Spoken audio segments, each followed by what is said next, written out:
Now, let's understand the concept. Let's say we have a matrix A, a 3 cross 3 matrix है, A11, A12, A13, A21, A22, A23, A31, A32, A32. जो हम लोग discuss कर रहे हैं वो square matrix के लिए है और किसी भी ऑर्डर का हो। ये जो हम लोग पढ़ रहे हैं वो किसी भी ऑर्डर के लिए वैलिड होगा, पर वो स्क्वायर मैट्रिक्स होना चाहिए। तो ये क्या है? स्क्वायर मैट्रिक्स है। स्क्वायर मैट्रिक्स होगा तभी हम डायगोनल की बात कर पाएंगे। तो let's say we have this diagonal, diagonal elements हमारे इस लाइन के अलॉन्ग है। तो सबसे पहली चीज, डायगोनल एलिमेंट्स हमारे क्या हैं? डायगोनल एलिमेंट्स हैं हमारे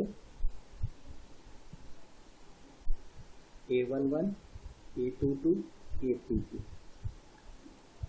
एलिमेंट्स अबव डायगोनल क्या है? A12, A13, A23। And third, the elements below diagonal क्या है? A21, A31, A32। नाउ पहली चीज हम नोटिस कर रहे हैं कि जो हमारे डायगोनल एलिमेंट्स हैं उसमें रो और कॉलम की पोजीशन के नंबर सेम है, that is i is equal to j। तो अगर हम कहें aij, तो if i is equal to j होगा तो aij represents what? Elements along the diagonal, along the diagonal। now जरा एलिमेंट देखिए जो अबव द डायगोनल है। अबव द डायगोनल में ये है, इसमें चेक करिए, रो का नंबर 1 है, कॉलम 2 है, मतलब रो का number is less than column number. यहाँ भी रो का नंबर 1 है, कॉलम 3 मतलब रो का नंबर लेस देन कॉलम। यहाँ भी रो 2 है, कॉलम 3 है, मतलब रो का number is less than column. General trend हो गया कि if i is less than j, किसमें? aij में, then aij represents elements above the diagonal. Similarly जब एलिमेंट्स बिलो द डायगोनल की बात हो रही है तो रो का नंबर 2 है, कॉलम 1 मतलब रो ज्यादा है, कॉलम कम है, मतलब रो का नंबर ज्यादा है, कॉलम का नंबर कम है। यहाँ 3 है, रो का नंबर ज्यादा है, कॉलम का नंबर कम है। यहाँ भी रो 3 है, कॉलम 2 है, मतलब रो का नंबर ज्यादा है, कॉलम का कम। तो if i is greater than j, तो aij क्या रिप्रेजेंट करता है? Elements below the diagonal. पूरा ही लिख देते हैं, एलिमेंट्स बिलो द डायगोनल। तो फॉर एग्जाम्पल अगर मैं आपसे कहूँ A43, अब ये एलिमेंट कहाँ होगा? इसमें देखिए i 4 है, j 3 है, i is greater than j। ये क्या होगा? According to your rule i greater than j होता तो एलिमेंट्स क्या होता? Below the diagonal. मतलब ये A43 lies below the diagonal, below the diagonal. For example we have a let's say 5 3, let's say 5 6। Obviously इसमें i 5 है और j 6 है, मतलब i is less than j। तो ये एलिमेंट कहाँ होगा? अबव दी डायगोनल। तो हम पोजीशन देख के बता सकते हैं कि एलिमेंट्स अबव द डायगोनल है, बिलो द डायगोनल है या ऑन द डायगोनल है। नाउ हमने पीछे कुछ डेफिनेशंस पढ़ी थी। पहला पढ़ा था डायगोनल मैट्रिक्स। तो डायगोनल मैट्रिक्स में जब पढ़ा था तो डायगोनल मैट्रिक्स की डेफिनेशन क्या थी? कि नॉन डायगोनल एलिमेंट सारे 0 होने चाहिए। तो how can we write this? कि इट रिप्रेजेंट्स अ मैट्रिक्स जिसमें A is aij m cross n such that aij is equal to 0 for I not equal to j। अब डायगोनल मैट्रिक्स अगर हम कहें इस तरीके से हम डिफाइन करें तो चेक करिए, हम कह रहे हैं कि मैट्रिक्स ए में aij एलिमेंट है और aij एलिमेंट की वैल्यू 0 होती है अगर i इक्वल्स टू j नहीं है। तो i इक्वल्स टू j का मतलब होता है डायगोनल एलिमेंट, और जब i नॉट इक्वल टू 0 होगा तो कौन से एलिमेंट्स होंगे? डायगोनल के अलावा एलिमेंट्स होंगे। तो वो एलिमेंट्स हम क्या कह दे रहे हैं, वो क्या हो, जीरो हो। ये एलिमेंट्स क्या हो जाएंगे, ये आपके एलिमेंट्स जीरो हो जाएंगे। तो स्टेट अभी आपकी डेफिनेशन हो गई डायगोनल मैट्रिक्स की। सिमिलरली हमने स्केलर मैट्रिक्स की क्या पढ़ा था कि स्केलर मैट्रिक्स हमारा एक डायगोनल मैट्रिक्स होता है जिसमें सारे डायगोनल एलिमेंट्स सेम होते हैं। तो हम इसको शॉर्ट में कैसे रिप्रेजेंट कर सकते हैं, A I J M cross N, क्योंकि स्क्वायर मैट्रिक्स है, such that A I J is equal to zero for I not equal to J, क्योंकि नॉन डायगोनल एलिमेंट्स तो जीरो ही होने चाहिए, and A I J will be equal to let's say K for I equal to J. जब I equal to जे करेंगे तो कौन से एलिमेंट्स की बात होने लग जाएगी, डायगोनल एलिमेंट्स, वो हमारे क्या हो, सारे के हो। आई और जे की अब कोई भी वैल्यू डालिए, हर बार क्या है, के, मतलब वो सारे एलिमेंट्स डायगोनल पे क्या हो गए, सेम हो गए। ये स्केलर मैट्रिक्स होगी। सिमिलरली हमने पढ़ा था आइडेंटिटी मैट्रिक्स, यूनिट या आइडेंटिटी मैट्रिक्स। ये क्या था, एक स्केलर मैट्रिक्स था। इसको हम कैसे रिप्रेजेंट कर सकते हैं, A I J M cross N such that A I J is equal to zero for I not equal to J, मतलब नॉन डायगोनल एलिमेंट्स तो जीरो ही नहीं होने चाहिए क्योंकि तो डायगोनल मैट्रिक्स है, and A I J will be equal to one for I equal to J. अगर आई इक्वल टू जे होगा तो डायगोनल एलिमेंट्स की बात हो रही है, वो सारे एलिमेंट्स क्या हो जाए, वन हो जाए, क्योंकि इसमें तो सारे डायगोनल एलिमेंट्स वन होने चाहिए। नाउ फिर हमने क्या पढ़ा था, upper triangular matrix, upper triangular matrix. Upper triangular matrix में क्या कहा था कि all the elements below the diagonal should be zero. तो हम क्या इसको रिप्रेजेंट कर सकते हैं, A equals to A I J, square matrix होता है। एंड हमने क्या पढ़ा था कि जो एलिमेंट्स बिलो द डायगोनल होते हैं उसमें आई ग्रेटर देन जे होता है। तो हम क्या लिखते हैं, such that A I J is equal to zero for I greater than J. जैसे हम आई ग्रेटर देन जे करेंगे तो हमारे कौन से एलिमेंट्स आने लग जाएंगे, डायगोनल के नीचे वाले, और उनको हमें क्या करना है, जीरो करना है। सिमिलरली लोअर ट्रायंगुलर मैट्रिक्स, इसमें हमने क्या कहा था कि हमारे मैट्रिक्स में डायगोनल के ऊपर के सारे एलिमेंट जीरो हो जाने चाहिए। तो A equals to A I J M cross N, क्योंकि स्क्वायर होना चाहिए, such that A I J will be zero for I less than J, क्योंकि डायगोनल के ऊपर जब एलिमेंट्स होते थे तो हमने क्या पाया था कि रो का नंबर हमेशा कॉलम के नंबर से कम होता है, तो वहां के सारे एलिमेंट्स क्या हो जाए, जीरो हो जाए। नाउ तो ये हमने पढ़ा कि हम शॉर्ट में किस तरीके से उन डेफिनेशंस को लिख सकते हैं। नाउ सपोज हमारे पास एक मैट्रिक्स है, लेट्स से एक n क्रॉस n का मैट्रिक्स है, स्क्वायर मैट्रिक्स A11 A12 से लेके A1n, A21 A22 से लेके A2n and so on, AN1 AN2 से लेके ANn। ये स्क्वायर मैट्रिक्स है ऑफ ऑर्डर n। इसमें डायगोनल एलिमेंट्स क्या होंगे, ये होंगे, लेट्स से हम इसको हाईलाइट करते हैं।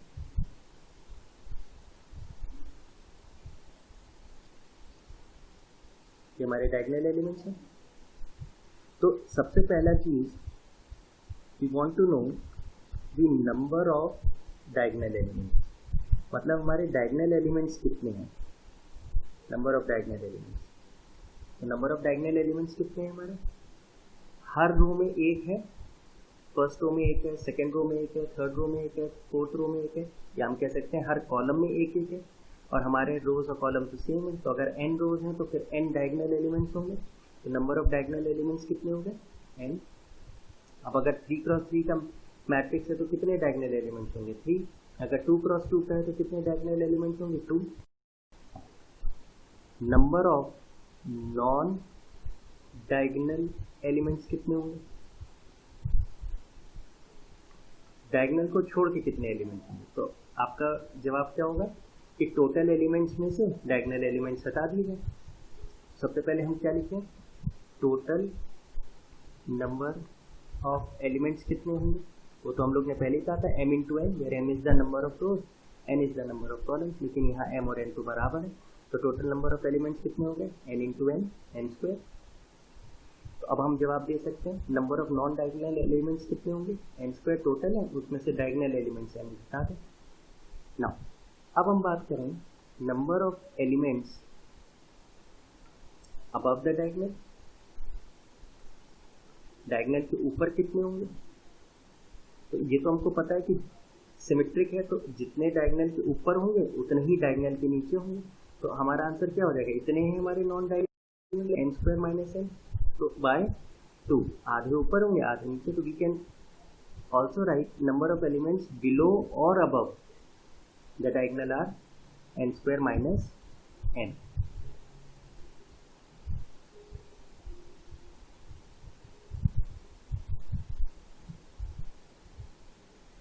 नाउ जब हमने ये पढ़ लिया तो अब एक हम क्वेश्चन करते हैं, the minimum number of zeros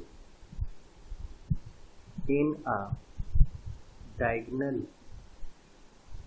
matrix of order n is, and you have to find the answer।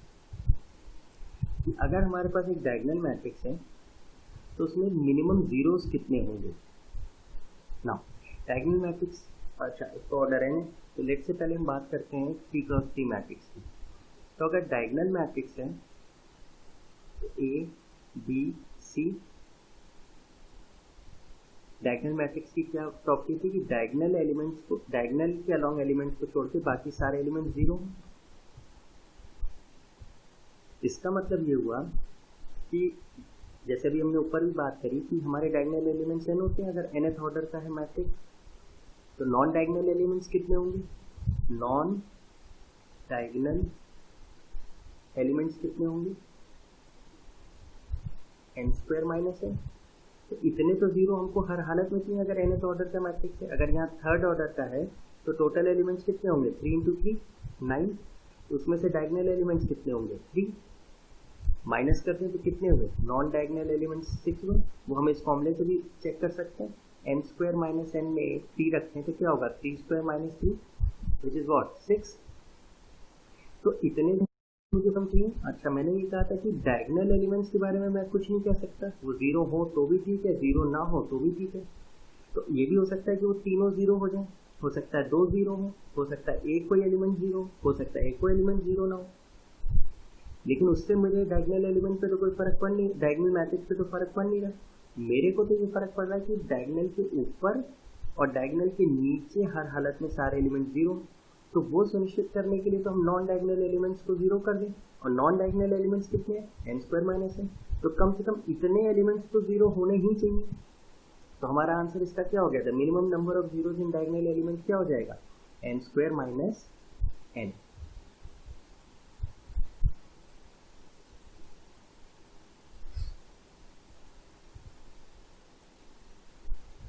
Now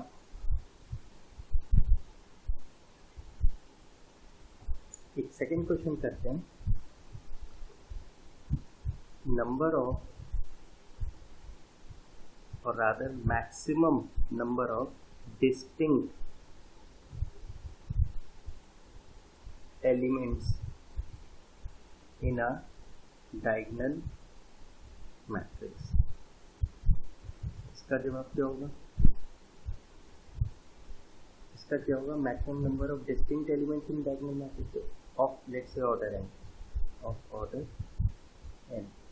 तो अभी हम लोग ने बात की कि डायगोनल एलिमेंट में जो नॉन डायगोनल एलिमेंट्स हैं, नॉन डायगोनल एलिमेंट्स वो कितने, n स्क्वायर माइनस n, और डायगोनल एलिमेंट्स कितने, डायगोनल एलिमेंट्स हमारे कितने थे, n थे।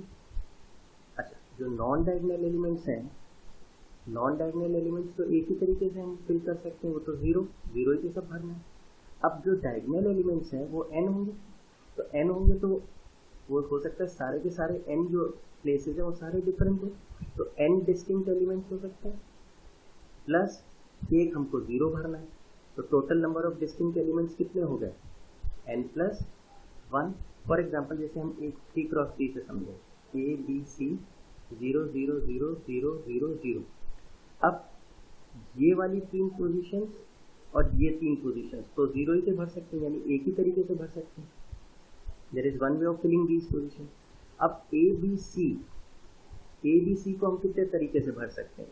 हो सकता है तीनों, मैक्सिमम क्या हो सकता है, ए बी सी तीनों अलग हों, तो ये 3 अलग अलग वैल्यूज होंगी ए बी सी, तो प्लस कितना कर दें, ये would be 4 different elements.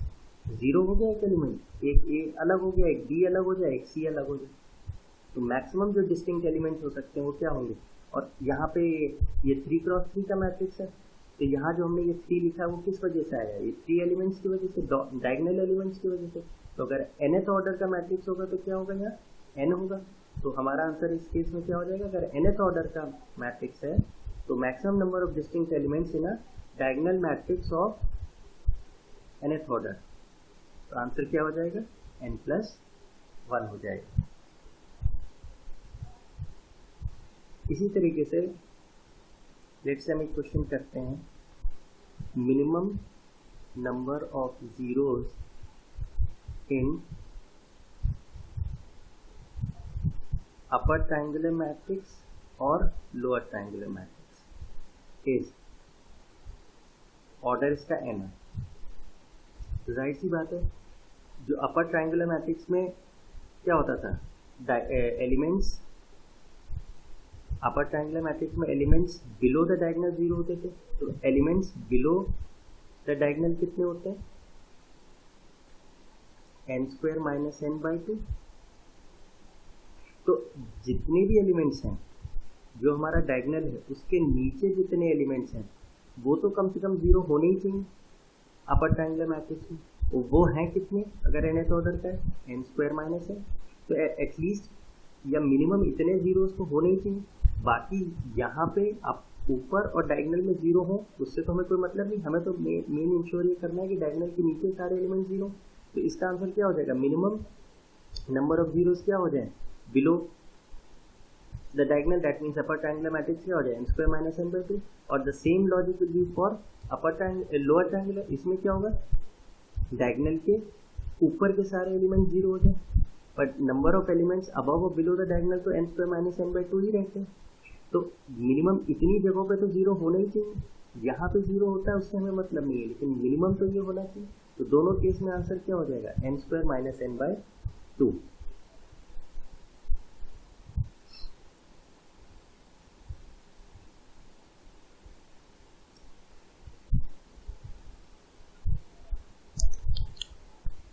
Now एक और क्वेश्चन लेते हैं, you have to find the maximum number of distinct elements in upper triangular matrix or lower triangular matrix of order n।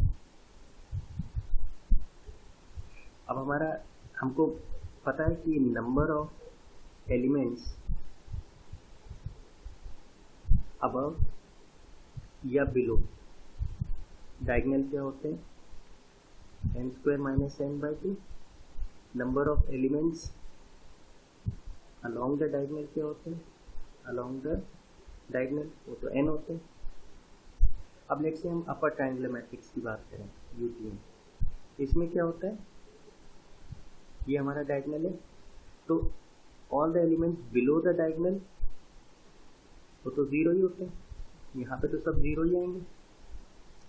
यहाँ पे ये एलिमेंट्स कितने हैं, n² - n/2, और अलोंग द डायगोनल कितने n है।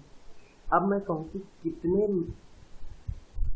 मतलब मैक्सिमम डिस्टिंक्ट भर सकता हूँ, मतलब यहाँ मुझे n एलिमेंट्स भरने क्योंकि n प्लेसेस है, और यहाँ पे n² - n एलिमेंट्स है, n² - n/2 एलिमेंट्स है। अब मैं कहूँ सारे एलिमेंट्स मेरे डिस्टिंक्ट हो जाए, तो वो क्या वो मैक्सिमम वैल्यू क्या होगी, तो सबसे पहले तो यहाँ जो n square minus n by 2 elements हैं ये सारे के सारे अलग हो जाए, ये अलग तरीके से भर दिए, इतने तरीके से अलग अलग एलिमेंट्स, प्लस जो डायगोनल में एलिमेंट्स भरने हैं वो कितने भरने हैं, n, वो भी सारे डिफरेंट कर दें तो n तरीके से हम भर लेंगे, एंड प्लस 1 क्यों करेंगे, क्योंकि हमें यहाँ 0 भरना, 0 भी एक एलिमेंट है जो हमें भरना है। तो टोटल नंबर ऑफ जो maximum distinct elements, maximum number of distinct elements हम क्या भर सकते हैं, यहाँ ऊपर भी सारे डिस्टिंक्ट भर दिए, वो इतने तरीके से भरे, डायगोनल में भरने थे वो में हमने इतने तरीके से डिस्टिंक्ट एलिमेंट, डिस्टिंक्ट मतलब अलग अलग, और एक हमने 0 यहाँ भरा, तो ये भी एक एलिमेंट है। तो टोटल नंबर क्या हो जाएगा, n square minus n plus 2n by 2 plus 1, ये क्या हो गया, n square plus n by 2 plus 1। और चाहे अपर ट्रायंगुलर की बात करें या लोअर ट्रायंगुलर की बात करें, कॉन्सेप्ट तो वही रहेगा। इसमें क्या होगा, डायगोनल के ऊपर के सारे एलिमेंट्स क्या हो जाएंगे, 0, नीचे के जो एलिमेंट्स हैं वो कितने होंगे, n square minus n by 2, diagonal के कितने होंगे, n, तो total number of distinct elements क्या होंगे, ये जितनी जगह हैं ये सब इतने तरीके से हम भर देंगे अलग अलग तरीके से, और ये जो एलिमेंट्स हैं उनको हम n तरीके से भर देंगे, और प्लस एक 0 भी भरना है हमको, प्लस 1। तो दोनों का आंसर एग्जैक्टली एक ही आएगा कि n square plus n by 2 plus 1। I hope ये समझ में आया होगा।